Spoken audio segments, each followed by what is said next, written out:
मी मुख्यमंत्री असतो तर कर्जमाफीसाठी पंचांग बघत बसलो नसतो. तात्काळ कर्जमाफीची घोषणा केली असती. उद्धव ठाकरेंचा मुख्यमंत्री देवेंद्र फडणवीसांवर निशाणा.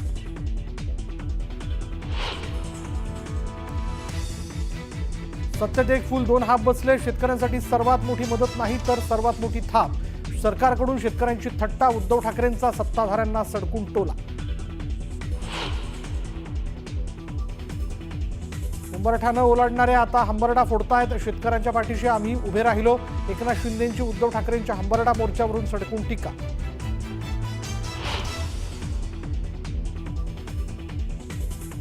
कर्जत जामखेड मतदारसंघात प्रचार सभेत सचिन घायवळही होता. रोहित पवारांचे आरोप तर सगळे काचेच्या घरात राहतात. अजितदादांनी पुतण्याचे कान टोचले. आणि बिग बी अमिताभ बच्चन यांचा आज 83वा वाढदिवस. महानायक अमिताभ बच्चन यांना शुभेच्छा देण्यासाठी बंगल्याबाहेर चाहत्यांची मोठी गर्दी. आणि पक्षाची संघटना म्हणून बूथची रचना असेल, निवडणुकीचं संघटन असेल, अशा सगळ्या गोष्टींच्या संदर्भात त्या ठिकाणी एक चर्चा करून पुढचे दिशानिर्देश हे देण्याचा आमचा प्रयत्न आहे.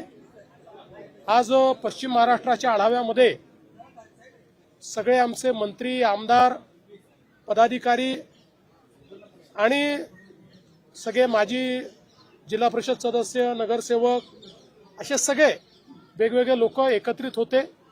एकेका जिल्ह्याचा आम्ही आढावा घेतलेला आहे.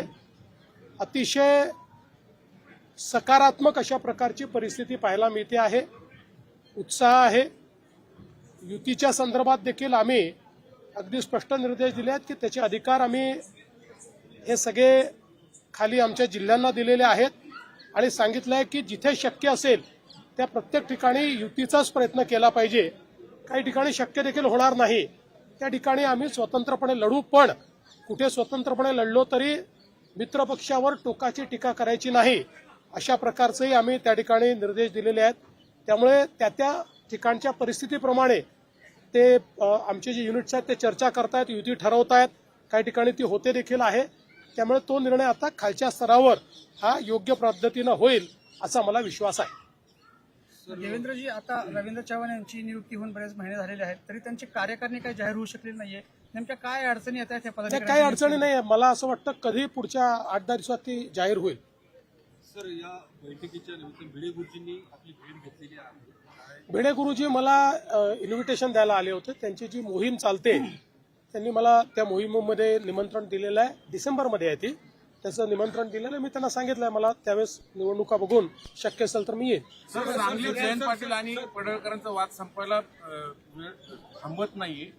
आज पुन्हा पडळकरांनी आरोप केला की जयंत पाटलांनी काही जमिनी हडप केल्या तिकडल्या व्यापाऱ्यांच्या. मला असं वाटतं की त्याच्यामध्ये वैयक्तिक टीका हा जो भाग आहे याला आमचा देखील आक्षेप होता. कोणीच कोणावर वैयक्तिक टीका करू नये असं आमचं स्पष्ट मत होतं.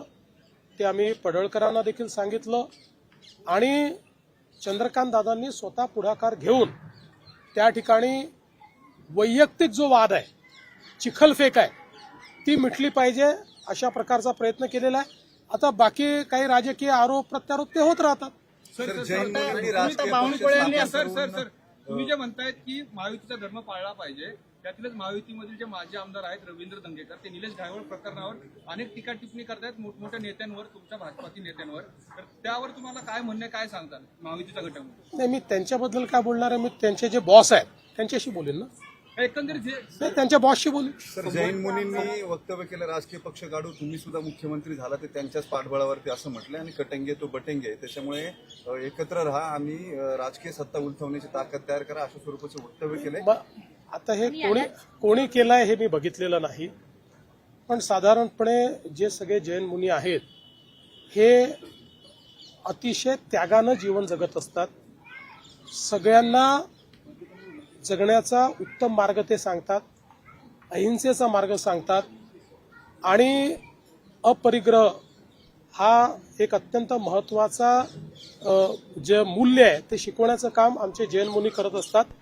त्यांच्याबद्दल नितांत आदर आम्हाला आहे आणि साधारणपणे जे जैन मुनी आहेत ते ज्या प्रकारे त्या ठिकाणी चांगला मार्ग सांगतात त्या मार्गावर चालण्याचा आम्ही प्रयत्न करतो. बाकी आता कोणी काही बोललं असेल तर मला त्याची माहिती नाही, त्यामुळे मी त्याच्यावर बोलू शकणार नाही. मराठवाड्यातल्या शेतकऱ्यांना मदत जाहीर झालेली आहे, ती नेमकी कधीपर्यंत मिळणार आहे? आता तातडीची काही गरज आवश्यक आहे त्या संदर्भात? मदत मिळणं सुरू झालेलं आहे. आम्ही आत्ता त्या संदर्भात निधीची जी काही आवश्यकता होती त्याचा पहिला टप्पा ऑलरेडी दिलेला आहे, दुसरा टप्पा देखील तात्काळ आम्ही देतो आहोत. आमचा प्रयत्न आहे दिवाळीपूर्वी जितके जास्तीत जास्त देता येईल तेवढे आम्ही देऊ. कदाचित काही दिवाळीच्या दरम्यान किंवा त्यानंतरही मिळेल, पण जास्तीत जास्त दिवाळीपूर्वी देण्याचा प्रयत्न करू. आज उद्धवजींनी तिकडे हंबरडा मोर्चा काढून बऱ्यापैकी पुन्हा एकदा सरकारवर टीका केली. आमचं लक्ष असेल, मदत नाही मिळालं तर आम्ही पुन्हा रस्त्यावर उतरू. चला, हे त्यांनी म्हटलं मला मान्य आहे, फार चांगलं आहे, हे विरोधी पक्षाचं काम आहे. भाई याचा अर्थ मदत मिळणार आहे याच्यावर त्यांचा विश्वास आहे. आम्ही जी मदत केली ती पण त्यांना मान्य आहे. आता त्यांचं म्हणणं एवढंच आहे की जर नाही मिळाली तर रस्त्यावर उतरू. आम्ही उद्धवजीला रस्त्यावर उतरू देणार नाही, आम्ही मदत नीट देऊ. आता महापालिका निवडणुकीच्या पार्श्वभूमीवर मोठ्या प्रमाणात भाजपमध्ये इनकमिंग व्हायची चर्चा सुरू आहे. पक्षामध्ये ऑलरेडी भरपूर कार्यकर्ते झाल्याच्या बाहेरच्या नको अशा मतप्रवाह आहे. पुण्यामध्ये देखील ती अशी अवस्था. आगामी काळात भाजपची काय भूमिका असणार आहे? भाजपमध्ये कुठलाही स्ट्रॉंग कार्यकर्ता जर आला तर त्याला घेण्याचीच आमची भूमिका आहे.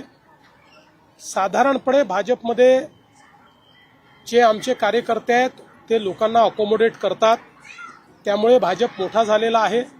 एखाद्या वेळी एखाद्या ठिकाणी काही नाराजी पण येते, त्यावेळी आम्ही लोकांना समजवतो आणि ते समजतात. सिनेमाच्या प्रीमियरला तुम्ही आज जाणार होते, ज्याला राज ठाकरे आणि महेश मांजरेकर येणार होते.